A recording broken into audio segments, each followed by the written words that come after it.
Hello everyone, welcome to Learning Spot by Mehak. So today our topic is features, scope or coverage of GST. GST is Goods and Service Tax. हमें पता है कि GST हमारा एक indirect tax है जो कि 2017 से इंडिया में इम्प्लीमेंट हुआ है 1 जुलाई 2017 से। तो आज हम करेंगे GST के फीचर्स। तो उससे पहले अगर आप चैनल पे नए हैं तो please subscribe my channel learning spot by Mahak.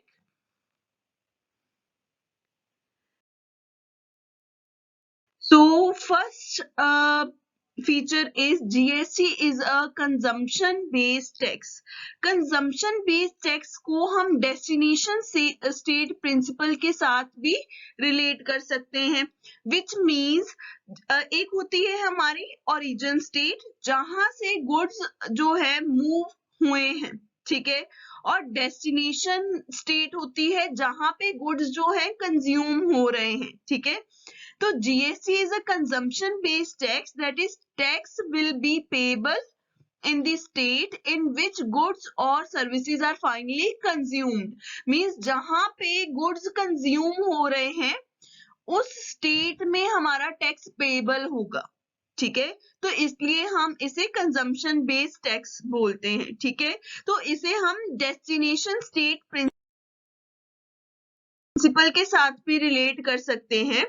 Destination state principle means that when a transaction take place between two states, one state is the origin state from where the movement of goods or service commence. Origin state होती है जहां से goods move हो रहे हैं, जहां से transaction start हो रही है, ठीक है। And other state is the destination state, the state where goods or services are consumed, ठीक है। जहां पे गुड्स और सर्विसेज कंज्यूम हो रहे हैं उस स्टेट को हम बोलेंगे डेस्टिनेशन स्टेट। और GST is a destination or consumption based tax where the destination state shall earn the tax revenue of the GST. अभी सपोज अगर राजस्थान से मैंने कोई गुड्स परचेज किए हैं, ठीक है, तो मैं हूं यहाँ पे पंजाब में, तो राजस्थान मेरी क्या हुई ओरिजिन स्टेट और डेस्टिनेशन स्टेट क्या हुई पंजाब।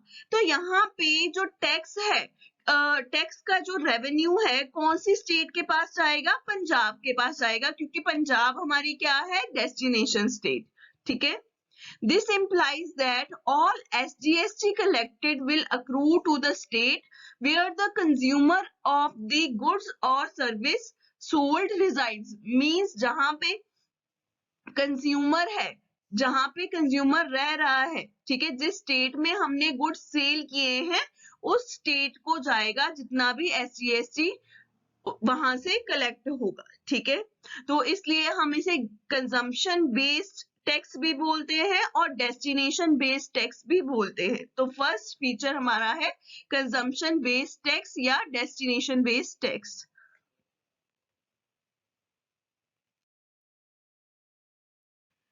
तो नेक्स्ट हमारा है कॉन्करेंट डुअल GST, ठीक है। अभी हमें पता है कि GST जो है सेंटर और स्टेट गवर्नमेंट दोनों लेवी करती हैं कॉन्करेंटली। Concurrently means together.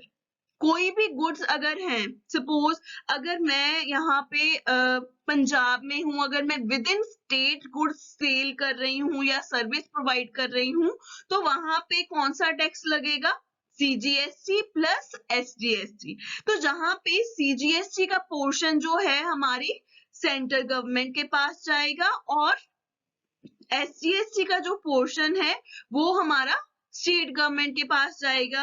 अगर सपोज जो गुड्स मैं सेल कर रही हूँ उस पे 18% GST लग रहा है, तो 9% हमारा CGST सेंट्रल गवर्नमेंट के पास जाएगा और 9% ही हमारा स्टेट गवर्नमेंट के पास जाएगा, ठीक है।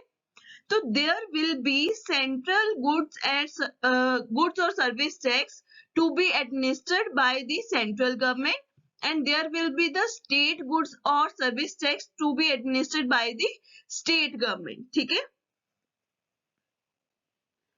और दोनों पे ही गुड्स और सर्विस दोनों पे ही कॉन्करेंट टैक्सेशन होगा by the centre and the state except few goods और सर्विसेज, मतलब कुछ गुड्स और सर्विसेज को इससे बाहर रखा गया है, जैसे कि पेट्रोलियम प्रोडक्ट्स है, लिक्विड है, अल्कोहल, ठीक है, इलेक्ट्रिसिटी है, ठीक है, तो इनको छोड़ के बाकी सारे गुड्स और सर्विसेज पे कॉन्करेंट टैक्सेशन होता है by the central government and the state government, ठीक है।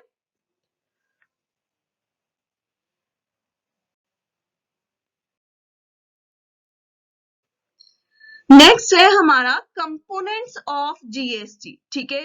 कंपोनेंट्स को हम टाइप से भी रिलेट कर सकते हैं, ठीक है। Under the concurrent dual GST model for India the following taxes shall be levied on the supply of goods and services. तो यहाँ पे कौन कौन से कंपोनेंट्स इंक्लूड होते हैं? सबसे पहले सीजीएसटी, जिसे हम बोलते हैं central goods and service tax, और दूसरा है SGST, state goods and service tax. CGST और एसजीएसटी जब भी लेवी होंगे एक साथ लेवी होंगे, और कब होंगे? जब इंट्रा स्टेट सप्लाई हो रही है गुड्स और सर्विस की, ठीक है।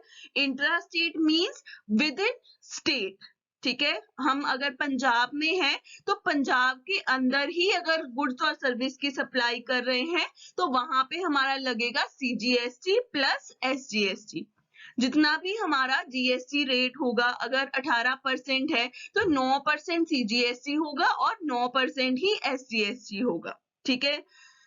थर्ड है हमारा आईजीएसटी। आईजीएसटी होता है integrated goods and service tax.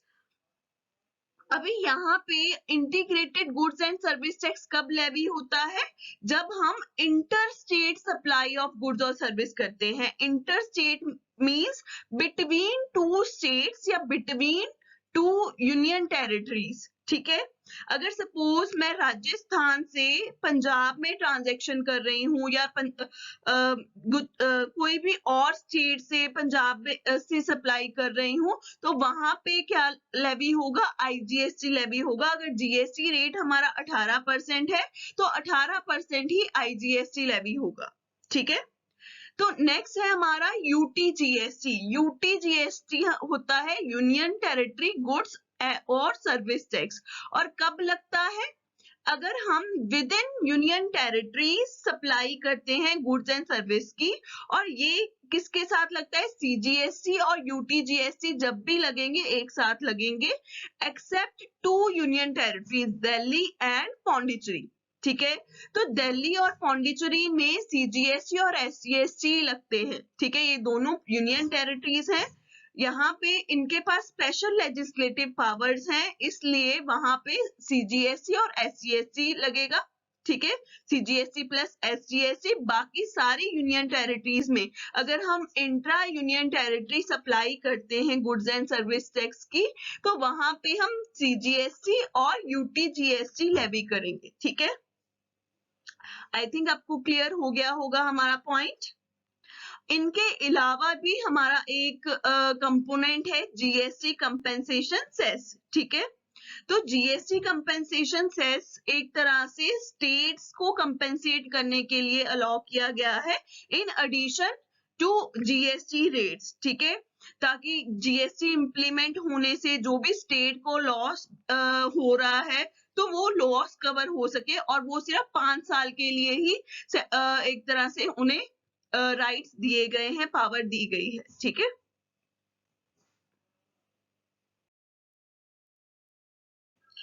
Next है लेजिस्लेटिव फ्रेमवर्क ऑफ जीएसटी। जैसे हमें पता है जीएसटी हमारा क्या है? गुड्स एंड सर्विस टैक्स, और इसका जो एक्ट है वो हमारा 2017 में पास किया गया है, गुड्स एंड सर्विस एक्ट 2017। तो अभी जैसे हमने कंपोनेंट्स किए सीजीएसटी, एसजीएसटी, यूटीजीएसटी, आईजीएसटी, अभी यहाँ पे जब 2017 में जीएसटी एक्ट आया तो इन कंपोनेंट के इंडिविजुअली क्या रूल्स एंड रेगुलेशंस होंगे? ठीक है, उसके लिए उन्होंने इंडिविजुअल एक्ट भी बनाए हैं कि सीजीएसटी कैसे रेगुलेट होगा, एसजीएसटी कैसे रेगुलेट होगा, यूटीजीएसटी कैसे रेगुलेट होगा और आईजीएसटी कैसे रेगुलेट होगा। तो एक legislative framework means the actual process of using the law and governing it. तो the legislative framework of GST has been tabulated as under, जैसे अगर हमारा इंट्रा स्टेट और इंट्रा यूटी सप्लाई हो रहा है, मतलब विद इन स्टेट या within union territory supply हो रहा है, तो वहां पे सीजीएसटी एक्ट 2017 के अकॉर्डिंग हम जो भी rules and regulation process defined है उसे फॉलो करेंगे। एसजीएसटी एक्ट 2017 एसजीएसटी लेवी होता है उसके अकॉर्डिंग, यूटीजीएसटी एक्ट 2017 लेवी होता है यूटीजीएसटी उसके अकॉर्डिंग, ठीक है। और इंटर स्टेट सप्लाई के लिए आईजीएसटी एक्ट 2017 बनाया गया है, ठीक है, जहां पे आईजीएसटी के सारे नॉर्म्स रेगुलेशंस डिफाइंड है, ठीक है।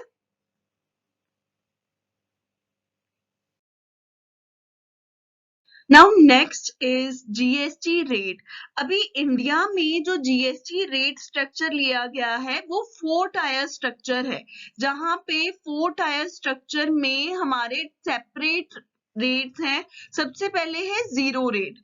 अभी जीरो रेट हम एग्जम्प्टेड गुड्स जो है उसके अंडर आते हैं, ठीक है। एग्जम्प्टेड गुड्स अभी कौन कौन से हो जाते हैं, जैसे सोल्ट है, ठीक है, सोल्ट चाहे पैक्ड है, ठीक है, चाहे लूज है, तो वो एग्जम्प्टेड ही रहेगा। इंडियन फ्लैग, बिंदी, सिंदूर। अभी अनपैक्ड जो दालें, आटा, ठीक है, वो अनपैक्ड मिल्क, तो वो सारे भी जीरो रेट के अंडर आते हैं, ठीक है। तो next is lower rate. Lower rate हमारा आता है 5%। जो एफएमसीजी गुड्स हैं, ठीक है, फास्ट मूविंग कंज्यूमर गुड्स, या जिसके मास कंजम्पशन होती है, ठीक है, डेली बेसिस पे, तो उस पे लोअर रेट रखा गया है 5%। नेक्स्ट है हमारा स्टैंडर्ड रेट 12% टू 18% जो मशीनरीज पे लगता है, ठीक है। नेक्स्ट है हमारा हायर रेट 28%, ठीक है, जो कि लग्जरी गुड्स और डीमेरिट गुड्स पे लेवी होगा, ठीक है।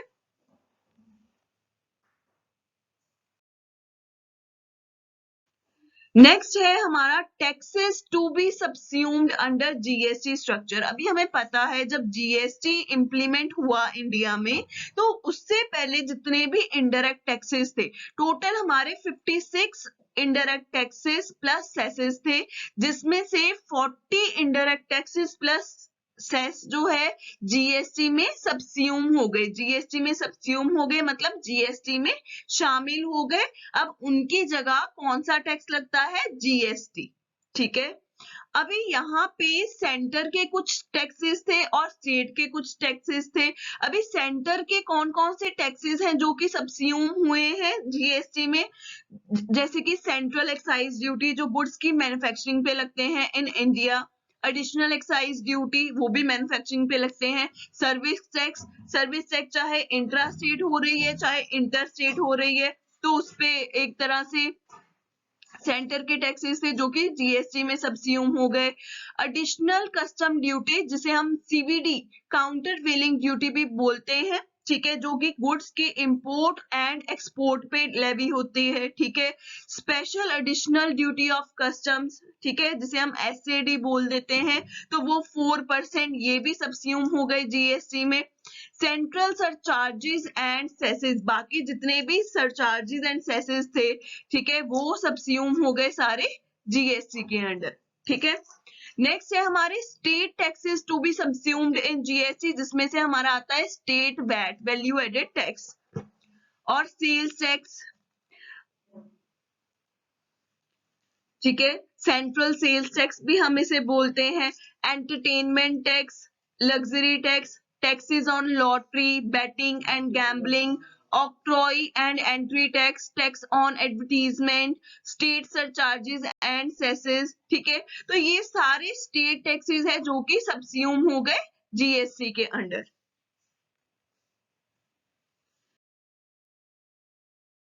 नेक्स्ट है हमारा IGST for inter state transaction. हमें पता है इंटर स्टेट ट्रांजैक्शंस कौन सी होती है, बिटवीन टू स्टेट्स अगर ट्रांजैक्शन हो रही है, बिटवीन टू स्टेट्स या between two union territories.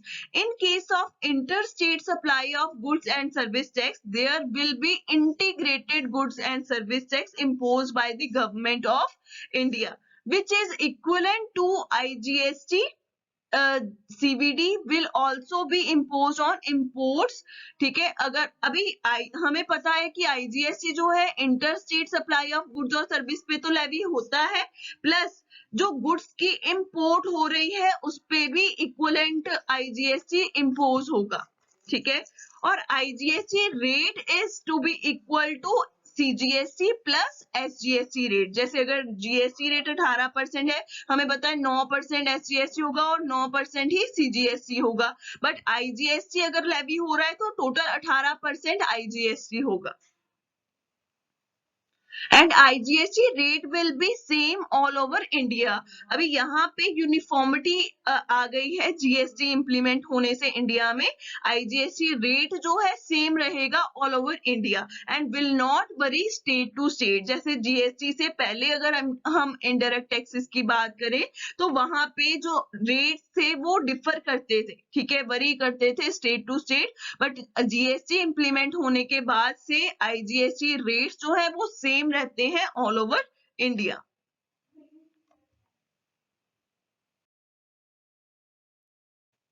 Next है इनपुट टैक्स क्रेडिट चेन। अभी इनपुट टैक्स क्रेडिट हम किसे बोलते हैं, एक होता है इनपुट टैक्स, दूसरा होता है आउटपुट टैक्स। इनपुट टैक्स हम बोलते हैं जब हम गुड्स की परचेज करते हैं, उस टाइम पे परचेज करते टाइम जो हम GST पे कर रहे हैं उन गुड्स के लिए, तो उसे हम इनपुट टैक्स बोलते हैं। जैसे कि input CGST, input SGST, input IGST या इनपुट UTGST। और जब हम सेल करते हैं उन्हीं गुड्स की, तो वहां पे जो हम टैक्स कलेक्ट कर रहे हैं उसे हम output CGST, output SGST, output IGST या आउटपुट UTGST बोलेंगे। ठीक है, तो यहाँ पे जब हम सेल करते हैं गुड्स एंड सर्विसेज की, तो वहां पे हम जो टैक्स हम परचेज करते टाइम पे करते हैं तो उसका हम इनपुट टैक्स क्रेडिट क्लेम करते हैं। ठीक है, तो यहाँ पे वो एक चेन जो है वो प्रॉपर बनी हुई है। The tax paid at each stage will be available as ITC input tax credit for the other stage and hence will help in reducing the cost of goods and services for the final consumption और final consumer. अभी जैसे अगर हम पहले की बात करें, GST से पहले सेम गुड्स पे 2-3 बार टैक्स लग रहा था। पहले वैट CST, ठीक है, फिर एक्साइज ड्यूटी, फिर वैट CST, मतलब डबल टैक्सेशन हो रहा था, कास्केडिंग इफेक्ट था जो कि GST आने से रिमूव हो गया। ठीक है, यहाँ पे एक proper input tax credit chain है अवेलेबल, जहां पे हर स्टेज पे हमें इनपुट टैक्स क्रेडिट अवेलेबल होता है, जिससे हमारी कॉस्ट ऑफ गुड्स जो है वो रिड्यूस हो गई है फाइनल कंज्यूमर्स के लिए। ठीक है, in simple words ITC means that the taxes paid while purchasing inputs shall be allowed as credit out of the taxes to be paid on supply of output. जब हम जैसे जो टैक्स हम collect करते हैं सेल करते time उन goods की, तो वो टैक्स बेसिकली हमें क्या करना होता है, गवर्नमेंट को पे करना होता है। ठीक है, अभी हम गवर्नमेंट को बोल सकते हैं कि जब हमने वो गुड्स परचेज किए थे तो उस पे इतना टैक्स हमने ऑलरेडी पे किया हुआ है, तो उस चीज का हम इनपुट टैक्स क्रेडिट ले लेते हैं। ठीक है, तो हमें सिर्फ जो उसका डिफरेंस है output tax minus input tax, जो उसका डिफरेंस है उसी को ही गवर्नमेंट को पे करना होता है। ठीक है, वही हमारा टैक्स पेएबल होता है। बाकी जो हमने इनपुट टैक्स पे किया है परचेज करते टाइम उसका हम क्रेडिट क्लेम कर सकते हैं।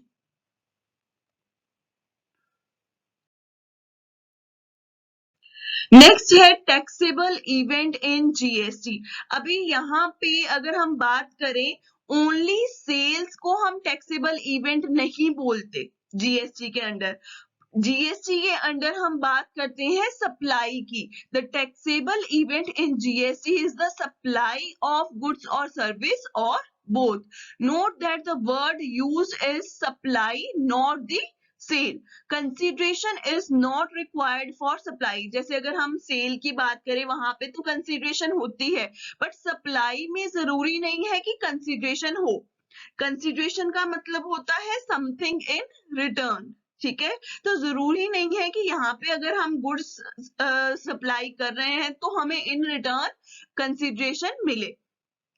Does this stock transfers, branch transfer will also get covered under the GST network, ठीक है। तो यहाँ पे अगर हम स्टॉक ट्रांसफर या ब्रांच ट्रांसफर भी कर रहे हैं, फ्री सैंपल भी अगर हम डिस्ट्रीब्यूट कर रहे हैं, तो वो भी सप्लाई की डेफिनेशन में इंक्लूड होगा, ठीक है। Luckily goods send for job work will not be liable to pay GST, but जो गुड्स हम सेंड कर रहे हैं फॉर जॉब वर्क वो हमारा सप्लाई में इंक्लूड नहीं होगा। अभी जॉब वर्क मींस, अभी सपोज अगर मैंने कोई गुड्स इन मतलब रॉ गुड्स परचेज किए हैं और उसे मैंने आगे किसी को कन्वर्ट करने के लिए, फिनिश गुड्स में कन्वर्ट करने के लिए जॉब वर्क के लिए दिया है, तो वो एक तरह से इस सप्लाई की कैटेगरी में नहीं आएगा, क्योंकि वहां पे तो मैं उसे फीस उसकी पे करूंगी, ठीक है। तो वो चीज यहाँ पे इंक्लूड नहीं होगा। तो बेसिकली जो सप्लाई की डेफिनेशन है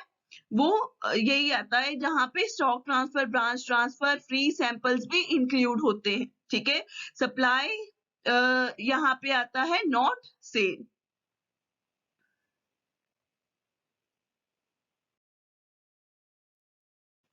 Next point is common portal website managed by GSTN. GSTN means Goods and Service Network. अभी GST से पहले क्या था? लैक ऑफ ऑटोमेशन था, ठीक है। वहां पे जितना भी काम हो रहा था वो मैनुअली हो रहा था, बहुत सारा लॉट ऑफ पेपर वर्क था। बट जीएसटी आने के बाद उन्होंने एक कॉमन पोर्टल बनाया, ठीक है, इलेक्ट्रॉनिक पोर्टल www.gst.gov.in, ठीक है। और ये जो कॉमन पोर्टल है कौन मैनेज करता है? हमारा जीएसटी नेटवर्क, ठीक है। और GST goods and service network has been set up by the government to establish a uniform interface for the tax payer and a common and shared IT infrastructure between the centre and states. अभी tax payer के लिए भी यही portal रहेगा और एक common interface है हमारी सेंट्रल गवर्नमेंट और स्टेट गवर्नमेंट के लिए। प्रॉपर एक इंफ्रास्ट्रक्चर बनाया गया है जहां से मतलब रिटर्न फाइलिंग और सब कुछ, मतलब सारा काम ऑटोमेटेड हो रहा है, ऑटोमेटेड मोड में हो रहा है, कंप्यूटराइज तरीके से हो रहा है। और यहाँ पे एरर्स होने के चांसेस जो है बहुत ज्यादा रिड्यूस हो जाते हैं, ठीक है। और फास्ट भी होता है, स्पीड भी इंक्रीज हुई है, ठीक है, कॉमन पोर्टल आने से। तो यहाँ पे कौन कौन से ऐसे फंक्शंस है जो जीएसटी नेटवर्क में इंक्लूड है? एक तो रजिस्ट्रेशन, ठीक है, हम रजिस्ट्रेशन इसी पोर्टल से कर सकते हैं। Return filing to the central and state authorities, मतलब रिटर्न फाइलिंग भी कर सकते हैं, और अगर हमें फॉरवर्ड करना है सेंट्रल और स्टेट अथॉरिटीज को वो भी हम फॉरवर्ड कर सकते हैं। अपना आईजीएसटी का सेटलमेंट और कंप्यूटेशन भी कर सकते हैं, ठीक है। और टैक्स पेमेंट डिटेल जो है वो बैंकिंग नेटवर्क के थ्रू मैच भी कर सकते हैं। MIS, ठीक है, मैनेजमेंट इंफॉर्मेशन सिस्टम रिपोर्ट्स जो है वो भी सेंट्रल और स्टेट गवर्नमेंट को प्रोवाइड कर सकते हैं, ठीक है। प्रॉपर एनालाइज कर सकते हैं टैक्स पेयर की प्रोफाइल को, ठीक है, कि वो टाइम पे रिटर्न फाइलिंग करता है या नहीं करता है, ठीक है, और कितनी उसकी सेल हुई है, ठीक है। प्रॉपर इनवॉइसेस वगैरह, रिटर्न्स वगैरह ऑनलाइन ही हम इस पोर्टल के थ्रू फाइल कर सकते हैं।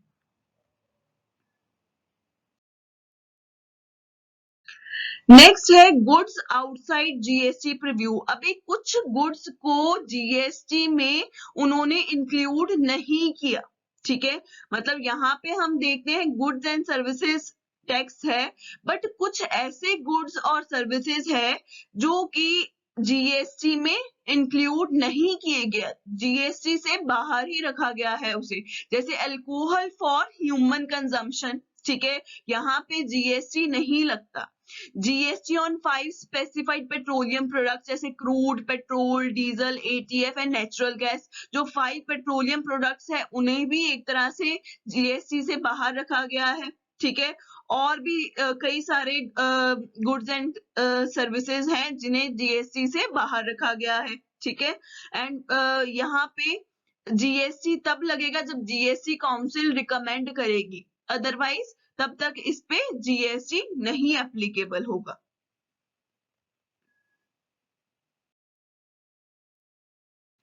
Now next is threshold limit for registration.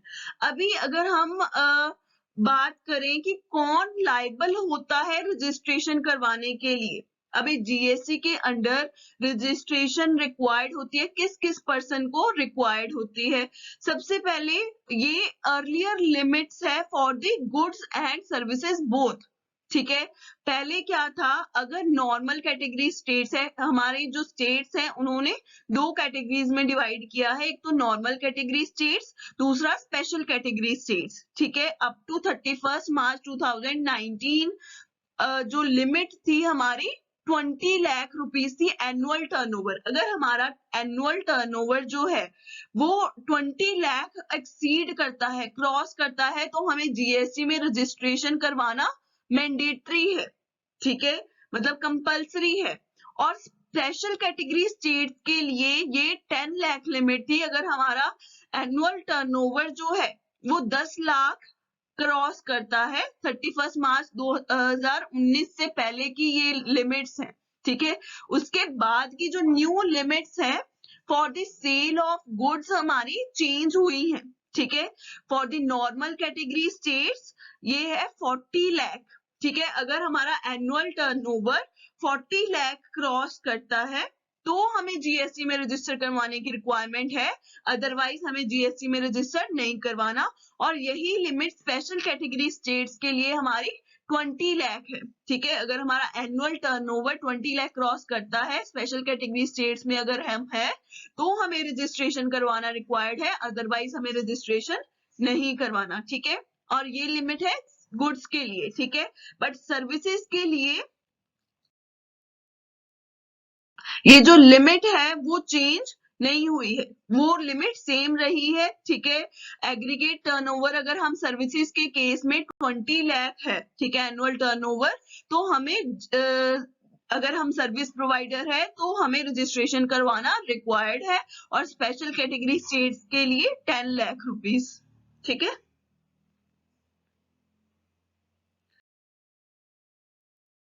Next है इलेक्ट्रॉनिक रिटर्न्स। अभी जीएसटी आने से जितनी भी रिटर्न फाइलिंग है, ठीक है, डिफरेंट क्लास ऑफ पर्सन यहाँ पे भी आ जाते हैं, ठीक है। जैसे कंपोजिशन स्कीम है, रेगुलर स्कीम है, क्यूआरएमपी स्कीम है, ठीक है।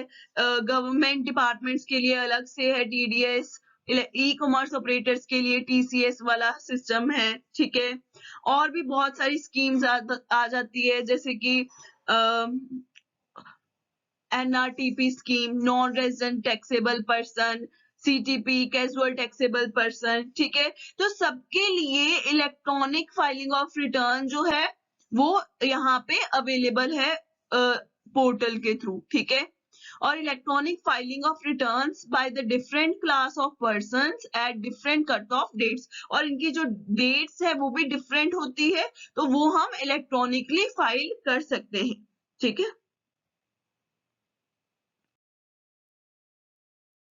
नेक्स्ट है various modes of payment of tax. अभी यहाँ पे हमारे पास मोड भी अवेलेबल है, हम कैसे कैसे पेमेंट कर सकते हैं, ठीक है, टैक्स की। तो यहाँ पे टैक्स पेयर जो है इंटरनेट बैंकिंग के थ्रू भी पेमेंट कर सकता है टैक्स की, debit card, credit card, NEFT, RTGS भी कर सकता है, ठीक है।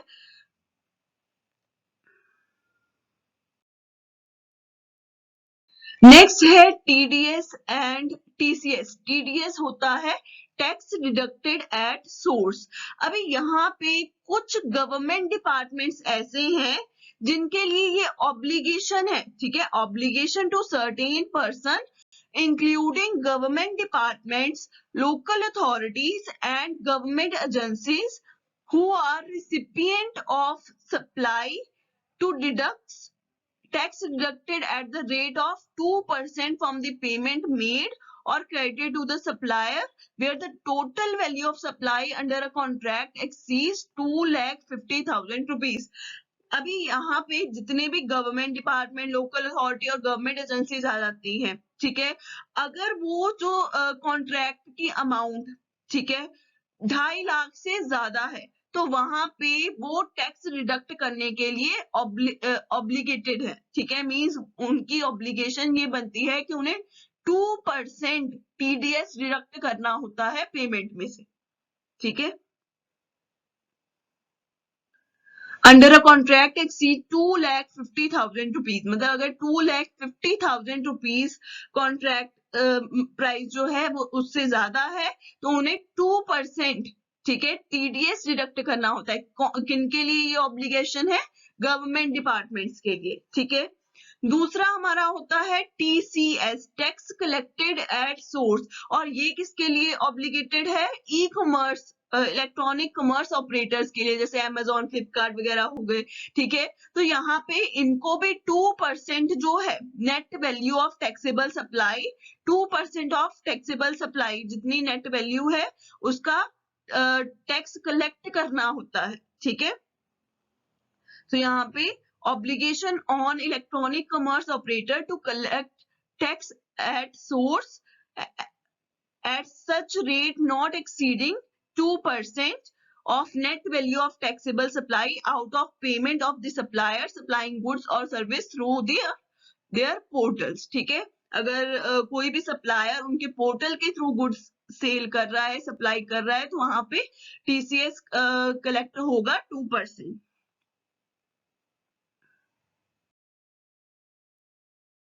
नेक्स्ट है सेल्फ असेसमेंट, ठीक है। अभी जितने भी रजिस्टर्ड पर्सन है, ठीक है, तो वहां पे जीएसटी सिस्टम ऐसा बन गया है कि वो सेल्फ असेसमेंट कर सकते हैं कि कितना उनका टैक्स पेबल है और कितना उनका लायबिलिटी बनता है टू द गवर्नमेंट।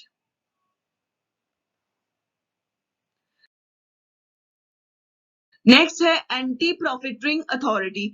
अभी यहाँ पे जब जीएसटी आया, हमें पता है बहुत सारे बीच में मिडल मैन्स हैं, ठीक है, जो कि एक तरह से गुड्स की, अभी हमें पता है पहले डबल टैक्सेशन हो रहा था, गुड्स के प्राइसेस हाई थे, ठीक है, और बट एक एक्चुअल बर्डन किस पे था? सारा कंज्यूमर्स पे, ठीक है। बट जीएसटी आने के बाद ये जो डबल टैक्सेशन, कास्केडिंग इफेक्ट सारा रिमूव हो गया, ठीक है, और जिसकी वजह से गुड्स के प्राइसेस भी कम हो गए, तो एक तरह से कंज्यूमर का बर्डन कम होना चाहिए ना। बट मिडल मैन क्या है, अभी भी गुड्स के प्राइसेस जो है वही रेट ऑफ टैक्सेस वहां पे लगा रहे थे, ठीक है। गुड्स के प्राइसेस अगर पहले इंक्रीज थे, अभी भी इंक्रीज थे, ठीक है। तो यहाँ पे एंटी प्रॉफिटरिंग अथॉरिटी बनाई गई to ensure that business passes on the benefit of reduce tax incident on goods और सर्विस और both to the consumer has been formulated under the GST. मतलब जो जीएसटी इंप्लीमेंट होने से बेनिफिट हुआ है वो कंज्यूमर तक पहुंच सके, ठीक है, और बिजनेसेस जो हैं वो पास ऑन कर दें जितना भी बेनिफिट हो रहा है उससे, ठीक है। यही नहीं है कि वो अपना ही गेन देखें।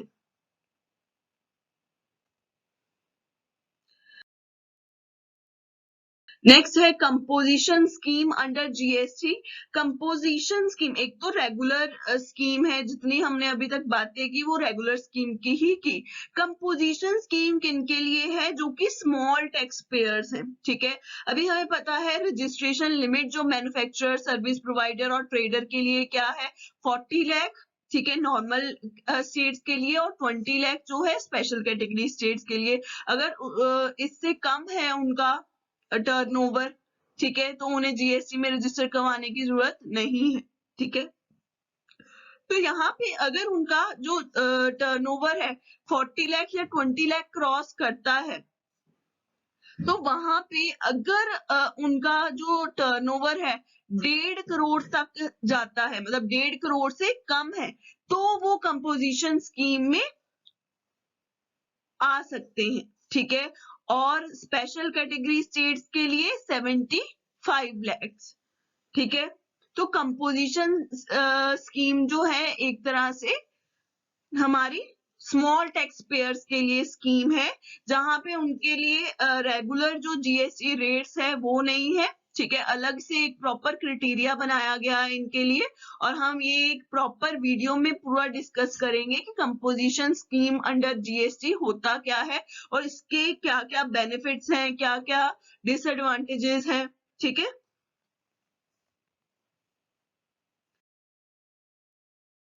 नेक्स्ट है meaning of supply as per GST act 2017।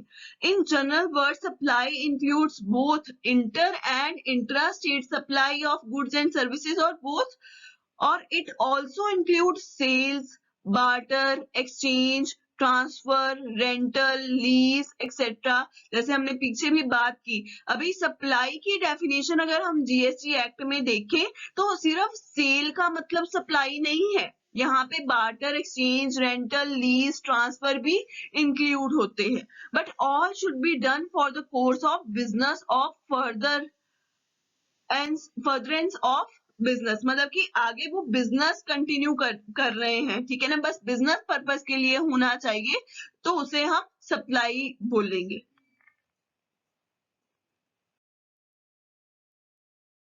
Next है classification of goods and services. अभी हमें पता है जीएसटी से पहले जो है एक प्रॉपर डिस्टिंक्शन नहीं किया गया था गुड्स और सर्विसेज के बीच में, मतलब हमें किस चीज को गुड्स में काउंट करना है, किसको सर्विसेज में काउंट करना है। ठीक है, उसमें बहुत ज्यादा कंफ्यूजन था।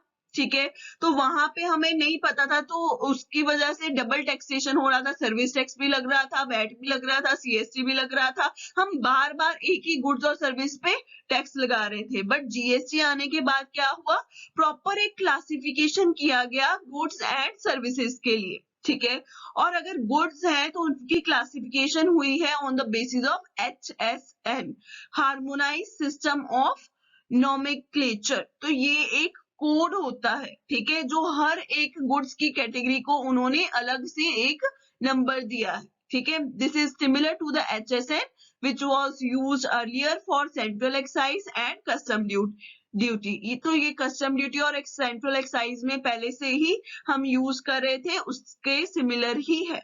ठीक है, बट वहां पे सर्विसेज के लिए अलग से कोई कोड नहीं था, तो यहाँ पे उन्होंने सर्विसेज को भी अलग से कोड दिया है, services accounting code. It applies to all the services rendered within India. Thus, the SAC code system is used for the identifying, classifying, measuring and determining the applicability of GST on services in India. ठीक है, तो proper goods को classify करने के लिए HSN code है और services को क्लासिफाई करने के लिए SAC कोड है। ठीक है, सो थैंक यू। अगर आपको वीडियो अच्छी लगी है please like, comment, share and subscribe.